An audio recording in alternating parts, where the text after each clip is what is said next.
Thank you, Dr. Yeah, you Tomar. can start, please. I want to thank Dr. Sandeep and his team for inviting. I have been asked to speak on the role of fluid management in pediatric cardiac surgery. As you all know that fluid management of pediatric cardiac surgical patients is a critical element in the care of infants and children. It has been studied extensively in non-cardiac surgery, in which both hypovolemia and hypervolemia have been identified as major contributors to morbidity and mortality. Before one can scientifically approach the subject, one must understand neonatal and pediatric physiology. The total body water of a newborn is 75 to 80% of the body weight and decreases gradually to adult levels of 60%. The extracellular fluid represents 45% of body weight in neonates and 30% by 1 year compared to 20% of extracellular fluid in the adults. So neonates and infants are more prone to fluid accumulation in the extravascular compartment. Also, newborns have a large surface to weight ratio, higher total water content, limited renal ability to concentrate, greater insensible water loss, thin skin and high flows, which can dehydrate them quickly. Newborns have immature kidneys and the GFR is just 25% of adults at birth. It reaches adult function by 2 years. Also, newborns cannot concentrate their urine as effectively as adults, but can excrete markedly dilute urine in contrast to adults. Therefore, a meticulous fluid management is required in pediatric patients because of extremely limited margin for error. The incomplete development of myocardium and the immature sympathetic nervous system makes infants and neonates more sensitive to hypovolemia than older children. Also, myocardial contractility, ventricular compliance, and vascular tone are low and less variable, making tachycardia the primary compensatory mechanism during volume depletion. Plus, anesthetic depression of cardiovascular function further accentuates the effects of hypovolemia. Therefore, maintenance of effective vascular volume is essential to sustain circulatory function and vital organ perfusion in the perioperative period. In cardiac surgical patients, the distribution of fluids in the intravascular and extravascular space depends upon a number of factors that highly influence the pathophysiology of body fluid kinetics. And these factors are cardiopulmonary bypass, how you start, conduct and wean them, the cardiopulmonary, the CPV priming solution, what volume you are using and what is the composition of that fluid, the cardioplegia, the CPV circuits, thermal management and the vasoactive and inotropic drugs that you use. Therefore, fluid management is very crucial for pediatric cardiac surgical patients. A quick look at the type of fluids that are available. You all know crystalloids and colloids. But glucose containing hypertonic solutions should not be used for volume replacement because they do not increase the plasma volume. They may cause hyperglycemia and hyponatremia. They tend to increase interstitial water content and tend to induce water intoxication.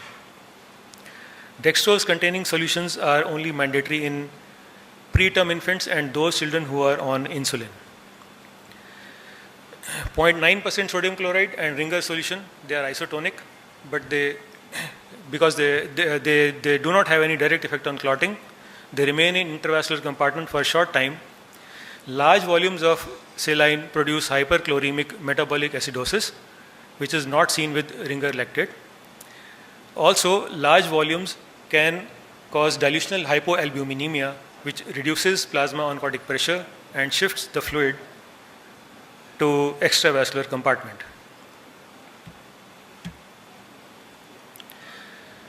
Now, in this talk of role of fluid management, I will be talking about perioperative fluid management, fluid overload, hemodynamic optimization, and fluid removal. It is important to know preoperative fluid deficit. Initially, this was calculated by multiplying the number of fasting hours by the fluid requirements calculated by Holiday and Cigar's 4-to-1 rule, and half the calculated volume was given in first hour of surgery and rest over the next 2 hours. But when American Society of Anesthesiologists in 1999 introduced fasting guidelines, it made totally irrelevant because they allowed clear fluids up to 2 hours before anesthesia and breast milk up to 4 hours before anesthesia in children. However, there still will be some sicker children who will have pre-op fluid deficit, and also some children who are generally second in the list or third in the list. You are not able to match the oral intake, so they will also be there with they'll be fasting for longer duration. Also, in hypercyanotic children with polycythemia, it is recommended to give IV fluids when you start the fasting period. We all know that newborns, they lack liver mass, that is glycogen stores, and protein mass, which is muscle mass, which is a protein store. They are less liable to maintain normoglycemia during fasting through glycogenolysis and gluconeogenesis. So children are more prone to sodium imbalances and inappropriate secretion of ADH. Therefore, routine IV fluid choice in children undergoing cardiac surgery should always be supplemented with dextrose and sodium. Dextrose added to either lactated ringer solution or dextrose added to sodium chloride. Crystalloid is generally the first preferred fluid due to low cost, lack of coagulation, and anaphylactic and infection risk. There is no strong evidence of potential harm by saline in pediatric patients. However, renal damage and acidosis secondary to administration of unbalanced crystalloids should be considered, and a balanced solution should be preferred in all balanced solution.